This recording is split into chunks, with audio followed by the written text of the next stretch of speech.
Hello, hello, hello. Hope this thing's on. How's it look? How's the frame look, guys? I feel like I look bright as shit. I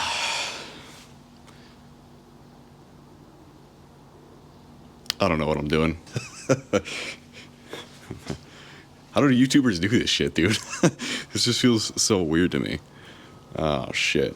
Hello, and welcome back to another garage update, I guess, and an update on the 330. It's been a long time overdue, if you might say.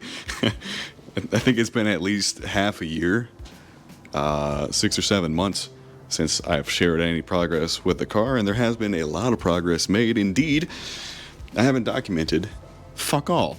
I tried once, gave up immediately because working on this car is a colossal pain in the fucking ass. I wish the preview would stay on the camera forever so I could see what the fuck's going on here, you know?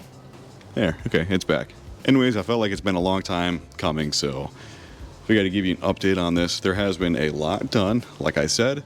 And also, by the way, I hope you appreciate the lengths I'm going to give you better audio quality, because it's been pretty abysmal at times, let's say. And I'm not an audiophile. I don't really give a fuck about having perfect audio, but being able to hear me would be nice when I'm trying to talk, wouldn't it? So I guess we're going to reframe here. If you couldn't tell already, somehow, you could probably see that my garage is an absolute clusterfuck. For example, here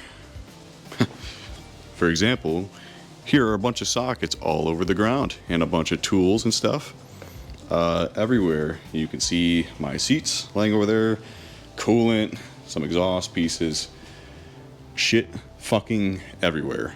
And it has been like this for over half a year now. I hate everything. Okay, where do I even begin? From the last video that I made, I was pretty enthusiastic and pretty excited to be able to work on this car and have this car and do stuff to it. I am excited to finish and be able to drive the damn thing. A very quick overview of what's happened to this car is almost everything. I have gutted almost all of the interior pieces except for the center dash. I pulled off this door panel many times. I had the window adjusted because it was loose when I first bought the car. I fixed that already. Speaking of this door panel, there's a little rubber trim that I have to put back in. The bulk of the work has been swapping the automatic transmission to a manual transmission. The manual transmission is in, and I have the whole drive line reestablished, reinstalled. The engine, there's been a lot of work on the engine. That's actually probably where the bulk of my time has been. I haven't been doing an engine rebuild, but it's been a lot of, okay, I feel like working on it this weekend. I start working on it, I fix one thing, and then 2 or 3 other things break in the process. And if you are at all familiar with E46s, you know exactly what I mean. Or maybe you don't even break something, you're in there and you find something like, oh, that's bad. let's go ahead and replace that. All right, I guess I'm kind of in frame here. I have to sit here and take a second to think about everything that I've done, because it's quite a bit. Let me just start somewhere. Lower intake boot has been replaced. Upper intake boot has been replaced. I have removed 3 vacuum lines, one to the sap, one to the air canister, and I'm forgetting one. It might have been just 2 vacuum lines. By the way, I did some vacuum line deletes. I plugged up the old vacuum holes at the back of the air intake manifold. I took out the DISA valve and I rebuilt it using the German Auto Solutions rebuild kit. And basically what that is, the stock DISA unit, is it DISA? I'm gonna call it DISA valve. Cool. I pulled off the DISA valve. I put a new O-ring on it, and then we put in this new pin that threads all the way through the unit so it can't back out into the intake manifold into one of the valves in the engine and grenade the engine, for lack of a better word. I want to say very common, but it is a relatively common problem that the M54 engines have. So I've fixed that entirely. That's not going to be a concern. Obviously put a new O-ring on it, so it's going to seal nicely up into there. You're not going to be able to see any of it. I took off the alternator front belts so that I could pull off the front part of the engine to expose the oil filter housing gasket, which is a very common issue on these engines. The oil filter housing gasket gets hard and brittle over the years, and it will slowly leak oil. It'll drip down to the bottom of the engine and spray everywhere. Fucking everywhere. The entire bottom of this car is covered in mud and oil because the previous owner lived in a lot of dirt roads and stuff like that. That's been replaced. Oil filter has been changed. O-rings. I changed the O-ring for the oil dipstick. New crush washer on the drain bolt plan. I mean, that's just normal oil change stuff for the oil filter.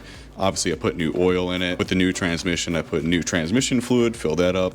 Got that all good to go. Which, by the way, stop over-torquing the fucking bolts on these engines and transmissions. There must have been a good 200 foot-pounds of torque on the fill and drain plugs on the transmission. It was insane. I am genuinely surprised that the plug or the threads on the casing itself was not ruined. They were way too tight. I mean, they were tighter than some wheel lugs that I've taken off before. It was fucking ridiculous. Moving on, I'm getting way ahead of myself.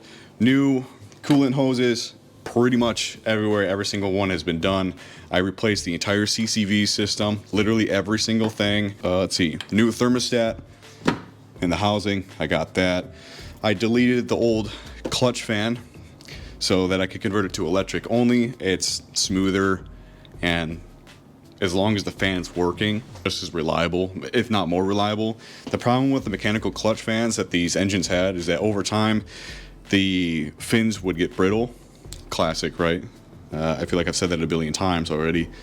The plastic fans would get brittle, and the fan would grenade and shoot shrapnel everywhere, and it would destroy this cover over the fan and maybe damage some of your pulleys. So that has been deleted, and I have put an electric fan in its place. And since we have an electric fan in the front, and I got rid of the automatic transmission and the cooler and all that stuff, because obviously it's a manual swap, the front fan for the intercooler, because it doesn't really do much good, and having that fan in front kind of obstructs a lot of wind flow into the radiator otherwise. And this tripod is not going to be easy to move around. I don't have much fucking space.